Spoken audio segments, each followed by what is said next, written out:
gombye gushima Auxfin imaba yaje hageze.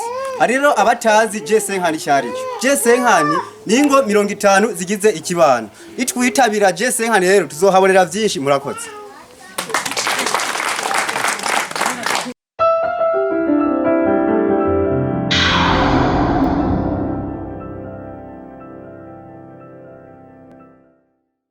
Turasubiye kubaramutsa bakunzi ba Mabaye Media TV tubipfuriza amahoro y'Uwiteka uhoraho Imana yacu. Tunabashimira cyane ku kuntu mwama muriko muradukurikirana. Ukaba hari ico wipfuza kutubaza wo twakura canke ukatwandikira kuri nimero 69 134 69 Uyu munsi rero igenekerezo rya 26 Kigarama umwaka w'2023 userukira Ishirahamwe Auxfin Burundi muri komine ya Mabayi ari kumwe n'abaserukira Auxfin Burundi mu mazone agize komine ya Mabayi bishikiye mu gacimbiri ka Rufuri kari ku mutumba wa Gitukura muri zone ya Mabayi, aho naho akaba ari muri komine ya Mabayi muco bita G50 Rufuri GR2. Bagishika bakiriwe n'indirimbo z'urutavanako zo kubakira.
Nyuma yaho userukira Auxfin Burundi muri zone Mabayi yaciye nawe afata umwanya atanga ikaze kuri abo bashitsi bari bagendeye zone yiwe. Auxfin Burundi n'ikiraro gishikana kw'iterambere inama. Uyu munsi rero twatewe ibakwe n'abubahwa muri komine nziza ya Mabayi ndetse ni radio nziza cyane TV Media. Mwamaze kubona ko nabanyene bamaze kwishikira ni mu ntumbero rero nziza y'ibikorwa by'Ishirahamwe Auxfin Burundi. Muri make rero nagira ansabe umubahwa kugira ngo ababwire by'ukuri igikorwa turimwo nivyo turiko turifuza kugerako. Nico gituma rero nyakubahwa nta mukuru abura mukuru we akakanya nigwanye kugira ngo hagire ico mushikirije uyu mugwi wa Rufuri GRD. murakoze. Nyuma y'userukira Auxfin Burundi muri zone Mabayi, userukira Ishirahamwe Auxfin Burundi muri komine Mabayi nawe yaciye afata umwanya avuga muri aya majambo ati: Auxfin n'ikiraro kidushikana kw'iterambere rirama. Mabayi duhimirizwa iki? Kurindira twigishuranye bose umunozo w'icukura umufozo tuzabwa iki? Uyirubiro tukazigisho. Abenegihugu bo muri zone nziza ya Mabayi na cyane mu mugwi mwiza wa Rufuri uri ku mutumba wa Gitukura, umugwi wa Rufuri GRD twagendeye. Nyakubahwa moniteri musanzwe muserukira kano karere k'uburimyi, nyakubahwa musanzwe muserukira ino zone, muserukira n'Ishirahamwe Auxfin Burundi, nyakubahwa SA muserukira ino zone n'abagenzi bawe musanzwe mukorana iki gikorwa mbona muri kumwe ngaha, nyakubahwa mukia usanzwe userukira uyu mugwi wa Rufuri, nyakubahwa mukuru w'umugwi usanzwe userukira uyu mugwi mwiza wa Rufuri, namwe banyakubahwa musanzwe muserukira musanzwe muri no migwi tugira amahoro tugira amahoro sangwa amahoro umwimbu umusesekara mu gihugu cyacu cy'u Burundi. Kuri umunsi ni iteka dasanzwe aho twebwe nk'ubuserukizi bw'Ishirahamwe Auxfin Burundi tugenda turagendera imigwi yose iri ngaha muri komine yacu nziza y'Amabayi. Komine Mabayi ni komine yagutse igizwe n'imigwi 216 kandi iyo migwi 216 yose irakorana kandi iriho. Muri iyo migwi rero isanzwe iri mu mazone ane agize komine nziza y'Amabayi, zone nziza ya Butahana, zone nziza y'Amabayi, zone ya Buhoro ndetse na zone ya Ruhororo.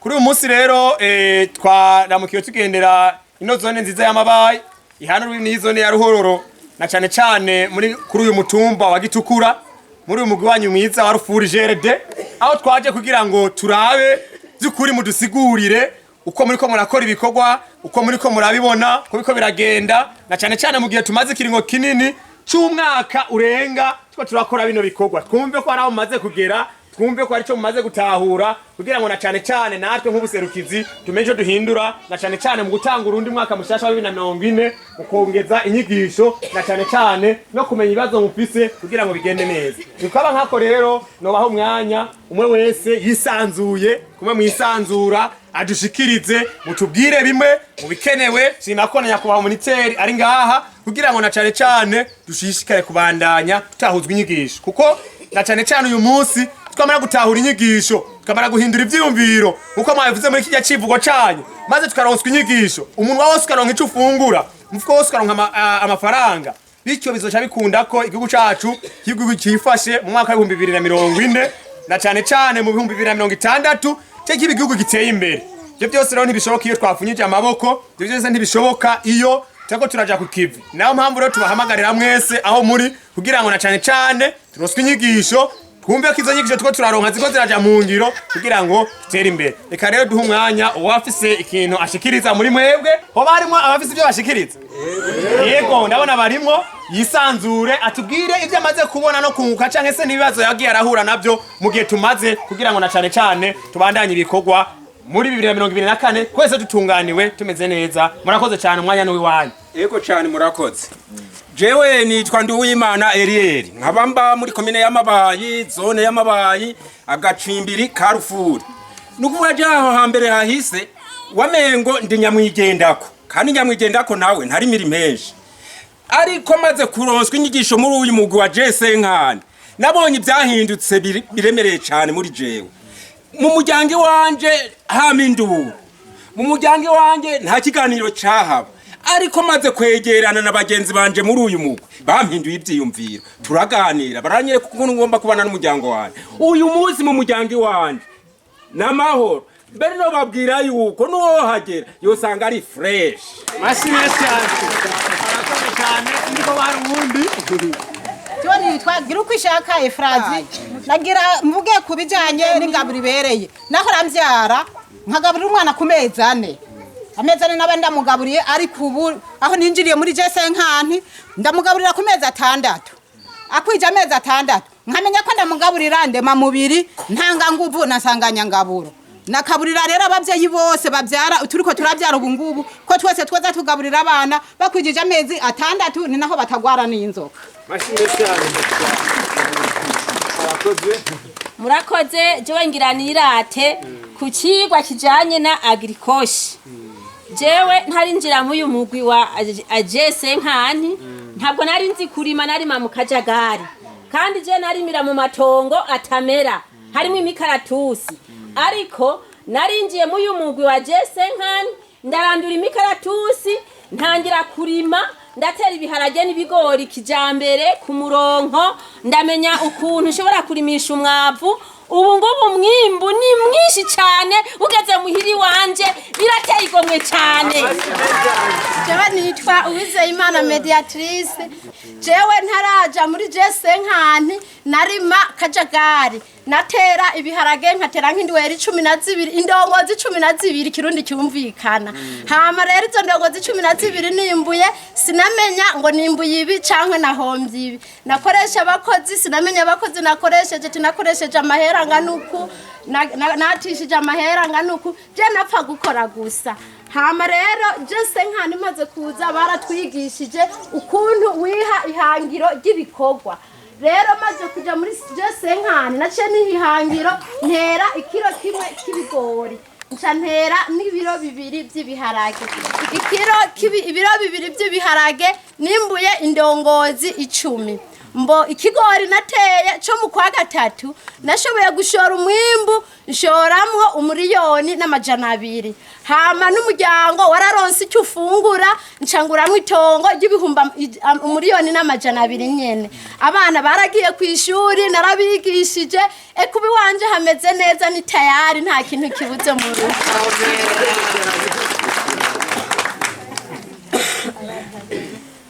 Jewe nitwa Sibazuri Salvatrice. Jewe kuva ntaraja mu uyu mugwi wa Jesenkani muri Auxfin. Iwanje haba ishamba. Iyo miwu yinjira mu nzu sinari nzi isuka icari cyo. Kandi sinari nzi no kufata imisegetera abandi baragenda gese ndayifate. Abana bagwara buri munota. Natwe n'umushinga ntaye twaragwara tukabura ico twofata. Ariko kuva nje mu uyu mugwi wa Jesenkani nta mwana wanje numwe arasubira kunihana umutwe gisege tugire Kristo.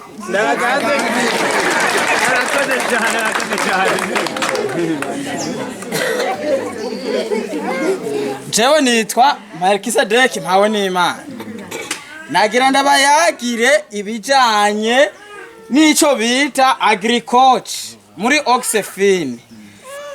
Muri Auxfin baratuhaye amatableti. Aya matableti rero yaradufashije mu bijanye n'ivya agriculture. Aratwigishije ibintu bijanye n'akarobanuzi. Aho hambere hahise Auxfin itaraza mu Burundi ngahi wacu. Twarima ahantu tubonye ntitumenye ati iyi si tuyirime kiki twotera gute twobikora gute ariko tumaze gukoresha izo tableti tugakoresha karobanuzi tukamenya ati aha hantu hacu harahanamye twohatera icahe gitegwa kuva ubu rero turamaze gukoresha karobanuzi tukamenya icyo dushobora kurima kw'iryo si yacu ubu mwimbu ni mwiza jewe nanje biharage narimbuye ubu ni sawa ndaronka utwo nshora mu isoko ndikenura muri iyi minsi mikuru abana bararonka ivyo bafungura ubu ngubu bimeze neza ntiworaba.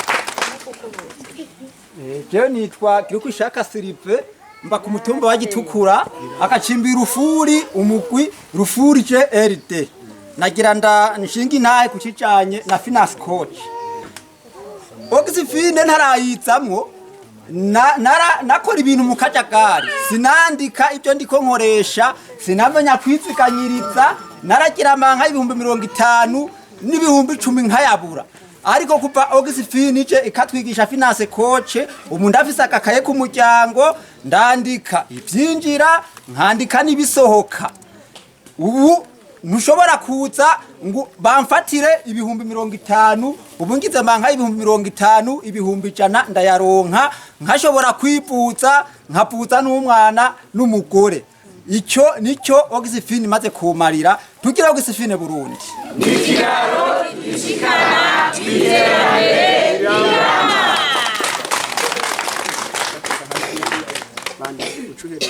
ndagomba kubasigurira kubijanye na application bita G50.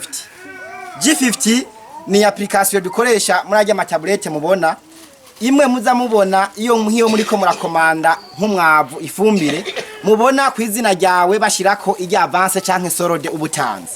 G50 kandi ni hamwe muza mubona tubahamagarira amazina tugahamagara nakayitabye ntiyitabye canke yitabye muza mubibona. Hanyuma kandi nagomba kwasigurira ko ama application dukoresha muri Auxfin Burundi muza mubona ni menshi ariko arafise imwe yose ico ikora. Aha novuga nka agriculture, nutrition coach, health coach, finance coach, tukaba turakoresha kandi na health coach n'ibindi. Ariko mu ncamake Auxfin Burundi ikorana n'ubuhinga bwa none muza mubibona. Byinshi tubikorera ku buhinga bwa none. Murakoze.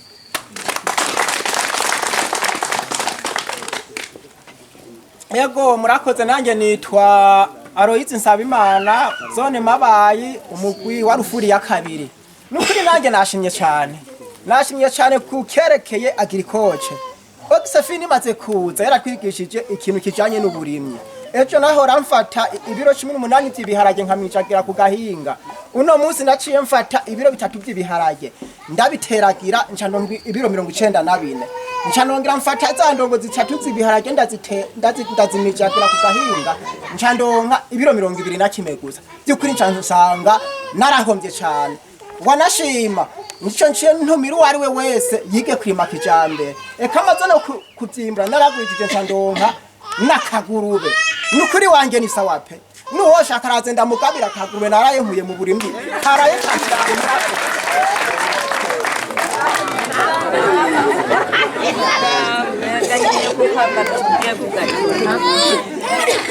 kazi nani twandi kumwe na Salvatore.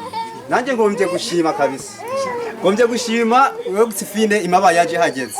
Hariro abatazi G5 cyarico. G5 ningo 50 zigize ikibano. Itwitabira G5 rero tuzohabonera byinshi murakoze. Murakoze cyane numvise mwage murashaka kuri byinshi ariko hari ikibazo cyaka kuzana babariza muri rusange. Byinshi mwavuze byinshi kandi byatunezereje mwikomera amashimwe cyane. Ariko kandi nagomba manze ndababaze iyo hageze gukomanda ifumbire muyikomandira hehe? Mumugwi. Muyikomandira mu mugwi. Ubwa mbere mwakomandira hehe? Waja kure arapfunyirijwe urugendo ariko ni byiza cyane. Hama ndabashimiye cyane ariko nagomba kandi nongere mpenya kubahwa Monitek ari ngaha kugira ngo nawe nyene adutekerera impanuro yongere atubwire n'icagiye kirahinduka na cyane muri kano karere kuva aho cyangwa kurana n'umugambi w'ishirahamwe Auxfin Burundi mu majese nkana. Ego murakoze kuduha ijambo. Tugire Auxfin Burundi. Ikiraro kidushikana iterambere rirama. Cyo kwizina ndi nkitwa Nemana Ezekiel. Nsanzwe n'umufundi w'indi mu mutumba wa Gitukura. Urumva giye nkorera ku mutumba wose simvuga gacimbiri. Yego. Rero ubwa mbere jewe ndashimye ivyiyumviro uyu mugambi wa Auxfin ukorera ngaha ku mutumba yiwanje. Ndabona neza icyo wafashije. Abanyagihugu nkuko babivuze barapfunyirijwe urugendo aho bahora bari habamwe ku maposta bavuga ati turi hahe. Biroroshe kuko umunyagihugu wese atahura cyangwa byumva yinjiye mu mugwi bica byoroha gukomanda. Ku buryo bw'amahera ya rose bica bimworohera gusumba aho byasigura ko wadafise kuva ku 25 cya ku 30 bitakunda karonswa ifumbire. Ubu rero uwo mugwi waragiye worohereza bene gihugu cyangwa abarimyi bigatuma bakomanda ifumbire borohewe. Rero je ndashima kubijanye n'inyigisho zimwe batanga hari abazifata nk'ankama nk'ibintu by'umwavu nta murimyi n'umwe akivuga ko nk'icyo kigwa ku ruhande rw'iwacu nk'abafundi b'indimo ni kigwa kiri nk'icyahagaze kuko umunyagihugu wese aramaze gutahura akamaro k'umwavu cyangwa gukoresha ifumbire y'ikizungu akamaro n'umwimbu bimuha. Ibyo byose rero twe turamaze kubishima. Nkaba rero nshima kandi nkenguruka uyu mugwi ko ubandanya ibikorwa bituhagarikira ngaha kuko ibintu byose ni guhimiriza. Rero nkuko natwe tubandanya duhimiriza mu by'uburimyi turasaba ko na Auxfin yobandanya ihimiriza abarimyi. Turashima kuko baradufasha cyane tukabona icyo biriko bidufasha mu bijanye n'ibyo tujejwe mu kazi. Murakoze. Yego katubashimire cyane ukuntu mwashikirije ivyimviro byanyu bitandukanye. Turabashimiye cyane yakubahwa moniteri banyakwa twagendanye nawe mukuru w'umugwi turi kumwe ngaha nawe banyamigwi turi kumwe ngaha. Ubwa mbere nagomba kuhamagarira kandi kugira ngo na cyane ubwa mbere mu burimyi tutahura ikintu gikurikira. Umuntu wese arima uyu munsi kugira girene yiteze imbere. Tugiye gutangura umwaka wa 2020 kangahe?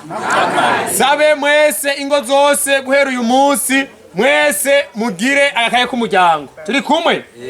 Mutangure mwandike mumenye ati jewe mu rugo rwanje guhera ku itariki ya mbere ninziza amafaranga ngano ku munsi. None ku munsi sohora amafaranga ngana gute? Tumenye ati ku munsi nimba ninziza 10,000 sohora 4,000. Ushobora ko mu rugo hariko harinjira iterambere. Twasanga twinziza 4,000 tukagira 10,000 muntu bako iterambere tazogirene. Tazoza ikigira kabiri dusohora amaboko mu mpuzu tugenze gute? Dukore. uyu munsi turahagaritse ikintu cyitwa marigara. Hari abantu benshi bakunda marigara, abashinga nayo bateko barafashanya n'abapfasoni babo, iterambere ntirishoboka. Rirashoboka yemwe. Uyu munsi ngo mwabivuze ngo ni guhindura ivyiyumviro. Turakeneye yuko twese tuja hamwe. Muri uko kuja hamwe kwacu, noneho umushinga nagakora, umwana agakora, na cyane n'umutambukanyi wiwe agakora, bityo bigatuma twese tugwiza iki? Umwimbo. Twagiye gusanga uyu munsi abajya ni benshi, abakora ni bangana. Ni bakeya. Ikigira kandi nagomba kongera kubamenyesha sikindi. Iyo twe turaroswa inyigisho. Banyamigwi, ubutunzi bwa mbere twagiye gusanga ari inyigisho. Iyo umuntu afise ibintu azi kandi afite ubuhamya n'ubushobozi, uwo muntu nakabuza aragenze. Aratera imbere. Uyu munsi rero nagomba ndabamenyesha. Aha muri Auxfin Burundi ntago twigeye tuza kubaha inyigisho dukuye mu mutwe, tuzikura muri ayo makoce abo bantu babigisha bari indani. Ni wiyumvira ko hari inyigisho nzoza kukuzanira ntazo. Inyigisho zose tuzifise hehe? Tuzifise ngaha muri tablette mubona. Iyi ni irimo izo nyigisho, uragenda ukayugurura nkuko twabibigishije, umaze kuyugurura ukajamwo ukarondera za nyigisho, ukamenya ati ninjiye muri finance coach, ukamenya ati ngeze muri finance coach ngire nigishwe ibijyanye no gusaba ingurane. Turi kumega yemwe? Ivyo umaze kubimenya rero ucusigara uri umuhinga muri ivyo, utigishwe na jewe, ubwo wigishijwe niki? Ni imashini. Nayo mpamvu iba ari ibikoresho by'umugwi kugira ngo bibafashe na cyane mu mugwi kuronka inyigisho.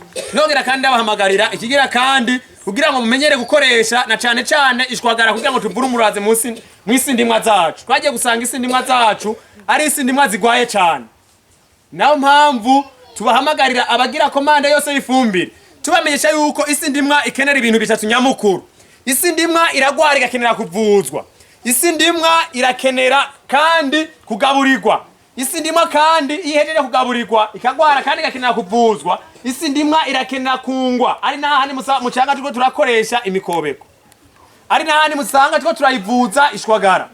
Ari nahandi musanga tuko turayigabuziza ayo mafumbire y'ubwoko bwose.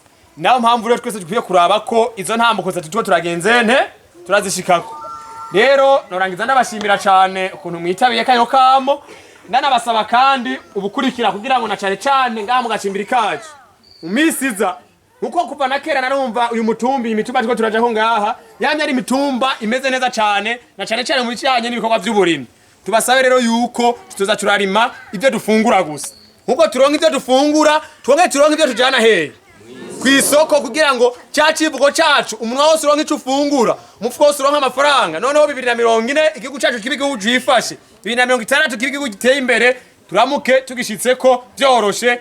Ningaho rero turangirije tubashimira cyane kugira ngo na cyane agakamo ko muratahura mukigishe n'abandi ibisigaye Imana yabagezagire cyane.